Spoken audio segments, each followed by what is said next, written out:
Have you ever reached the point where everything just feels like too much? Not necessarily because one terrible thing has happened, but because there are 20 different things all asking for a piece of you at exactly the same time. Things to remember, people to help, messages to answer, jobs to finish, decisions to make, bills to pay, problems to solve. And somewhere underneath all of that, you're trying to look after yourself as well. And eventually, even something tiny can feel like the final straw. Someone asks you a simple question, your phone goes off again, you can't find your keys, you spill your coffee, or somebody says, can you just do one more thing? And inside your head, you're thinking, no, I really can't. Because when you're overwhelmed, the problem isn't always that you're incapable. Very often, you're simply carrying too much at the same time. And then your mind starts trying to solve everything at once, which usually makes you feel even more overwhelmed. So in this video, we're going to slow things down. We're going to look at what overwhelm actually does to us, why our self-talk can make it worse, and most importantly, how you can begin finding your way back to calm and clarity, one manageable step at a time. Because when everything feels too much, you don't necessarily need to sort your whole life out. Sometimes you simply need to work out what needs your attention next.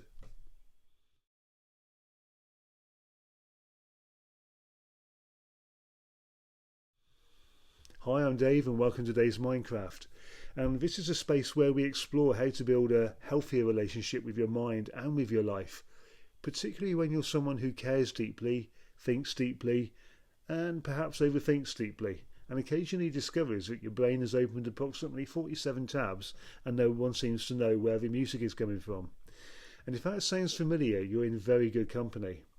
Here we slow things down and find a little more clarity and calm, and strengthen our self-worth and develop the resilience to deal with life without feeling that we have to be perfect at it all. And one of the most useful things we can understand about overwhelm is that it's often not caused by one single problem. It's an accumulation. One responsibility, one worry, one unfinished task, one difficult conversation, or one person needing something, one thing you've been putting off. Then another problem gets added and another, and eventually you get mental overload and your brain becomes so crowded that you struggle to know where to begin. Imagine carrying shopping bags. You could comfortably carry one or two bags, maybe three. But if you keep adding bags and eventually somebody could hand you something incredibly light and you'd say, I can't carry that. Not because the final thing was particularly heavy, but because your hands were already full. And our minds work in much the same way, and this matters because when we become overwhelmed, we often start judging ourselves for struggling. We tell ourselves, I should be coping better. Why can't I handle this? Other people manage. I'm useless today. I'm falling behind. I need to pull myself together. But notice what we're doing. We're already struggling with too much pressure. And adding self-criticism on top of that, that's like looking at somebody carrying 12 shopping bags and saying, here's a concrete block. It doesn't help. And if you've watched some of my other videos, you've probably heard me talk about the importance of self-talk, because the way we speak to ourselves can either reduce pressure or increase it. And overwhelm has a habit of producing very dramatic language. I'll never get everything done. Everything is going wrong. I can't cope. This is a disaster. I'm completely useless. Now, I'm not suggesting we pretend everything is wonderful. Sometimes things genuinely are difficult. You may have real responsibilities, real worries, real pressures, but there's a difference between saying, I have a lot to deal with today, and saying, I can't cope with my life. And one describes a situation, and the other becomes a judgment about you. And that distinction matters, so when you notice yourself spiralling, try changing the sentence. Instead of, I can't cope, try, I'm feeling overwhelmed right now. Instead of, I've got to sort everything, try, I only need to decide what comes next. And instead of, I'm useless, try, I'm overloaded, not incapable. And that last one is worth remembering. I'm overloaded, not incapable. Because those are two very different things. And there's another important part of overwhelm that often gets overlooked. Self-worth. Particularly if you're somebody who's used to being dependable, and maybe you're the organiser, the helper, or the person who remembers everything. the one everybody rings, or the person who gets things done. Being helpful can become part of your identity, and that can be a wonderful quality, but it can also create an unspoken rule. I'm valuable when I'm useful, and once that rule gets established, resting can feel like laziness, saying no can feel selfish, and asking for help can feel like failure, and struggling can somehow feel as though you're letting people down. But your value doesn't disappear because today you're tired. Your worth doesn't reduce because you haven't finished your list. And you don't have to earn your right to rest by reaching the bottom of an endless pile of jobs. You matter before the task is completed. You matter when you're productive, and you still matter when you need to stop. And that isn't an excuse to avoid responsibility. It's recognising that you are a human being, not a productivity machine with legs. So let's make this practical, because telling an overwhelmed person to just relax is about as useful as telling somebody who can't sleep to just go to sleep. Thank you very much, I hadn't thought of that. So I want to give you a simple Minecraft process, and we'll start with the first letter of Minecraft, M. Map where you are. Before trying to fix anything, work out what is actually happening. Ask yourself, what am I carrying right now? Not just physically, mentally, emotionally, or practically. What am I worried about? What needs doing? What am I trying to remember? Who am I concerned about? What decisions are hanging over me? And you might want to write these down. And this is important because thoughts often feel much bigger when they're bouncing around inside our heads. And putting them down onto paper changes the relationship. You're no longer trying to carry everything mentally. You can see it. And once you can see it, you can begin working with it. So perhaps take a piece of paper and do what I call a mind unload. And don't worry about perfect handwriting. And there's no beautiful notebook required. That was hard to say. This isn't a moment to start a stationary competition. Simply write what is taking up space in my head right now. And then get it out. Work, money, family, appointments, cleaning, a difficult email, something you've forgotten, a decision you need to make. Whatever it is, write it down. And you can dictate it onto a phone app if you prefer. Just get it out of your head. And once you've got everything down, look at your list. Because something very interesting happens when we're overwhelmed. Everything starts feeling urgent. But everything isn't urgent. Some things are important. Some things are urgent. Some things can wait. And some things belong to somebody else. And some things probably don't need doing at all. The loudest thought in your mind isn't automatically the most important one. So ask yourself what genuinely needs attention today. Not this month, not eventually, today. And then ask what could wait. And perhaps most importantly, what am I carrying that isn't actually mine to carry? And that can be a very revealing question, especially for caring people, because sometimes we don't only carry our own responsibilities, we carry everybody else's emotions, everybody else's problems, everybody else's expectations, and occasionally problems that nobody actually asked us to carry in the first place. Caring about somebody doesn't mean you have to solve everything for them. And another powerful tool when everything feels too much is to stop looking too far ahead. Overwhelm loves the future. What about tomorrow? What about next week? What if this happens? What if that goes wrong? How am I going to manage everything? And suddenly your mind is trying to live 7 days, 3 months, and possibly the rest of your life before tea time. Bring yourself back. Ask, what do I need to deal with in the next hour? Sometimes even an hour is too much, so ask, what do I need to do in the next 10 minutes? Perhaps it's drink some water. Make one telephone call. Send one message. Take your dog out. Eat something. Put one load of washing on, or sit quietly for 5 minutes. You don't have to climb the entire staircase. You just need to take the next step. And this links beautifully with the C in Minecraft. Clarify your next steps. Direction, not perfection here. One achievable step, then another, then another. And this is another principle I'd like you to really remember. Calm first, solve second. Because when your mind is highly activated trying to solve 10 problems simultaneously, usually it isn't terribly productive. So before you start organising, give yourself a moment. Put your feet on the floor. Drop your shoulders. Unclench your jaw. Take a comfortable breath. And if breathing exercises work for you, use them. If not, simply notice your surroundings. What can you see? What can you hear?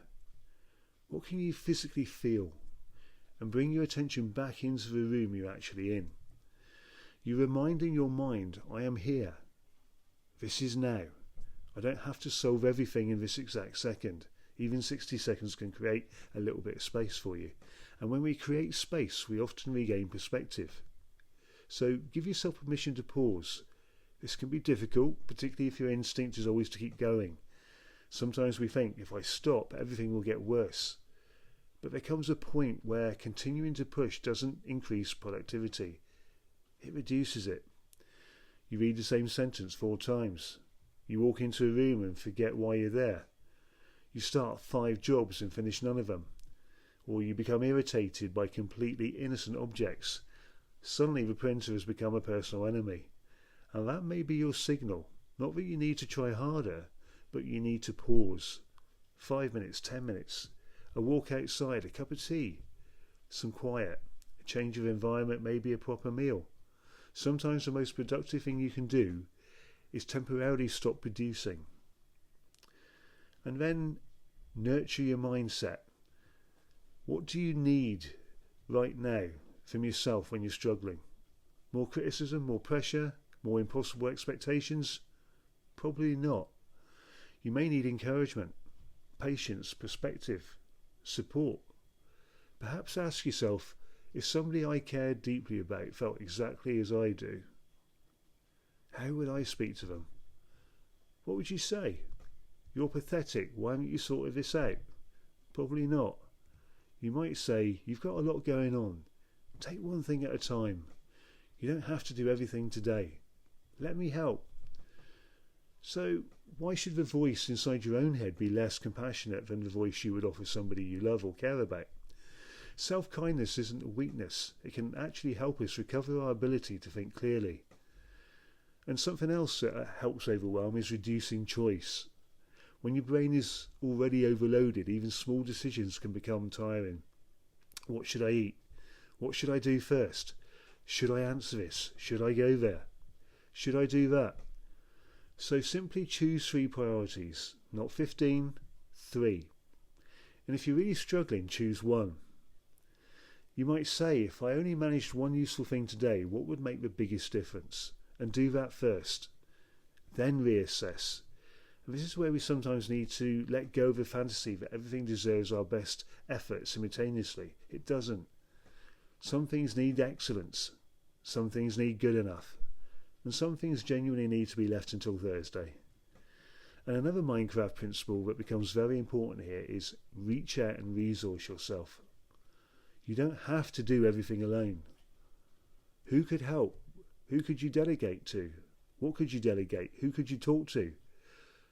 What would make life easier right now? What information do you need? What support is available? Sometimes resilience gets misunderstood as being the person who can handle absolutely everything without assistance. And I don't see resilience that way. Resilience is also knowing when to use the resources around you.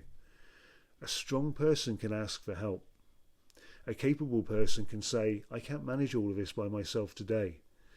And that's not giving up, that's adapting. And adaptation is part of resilience.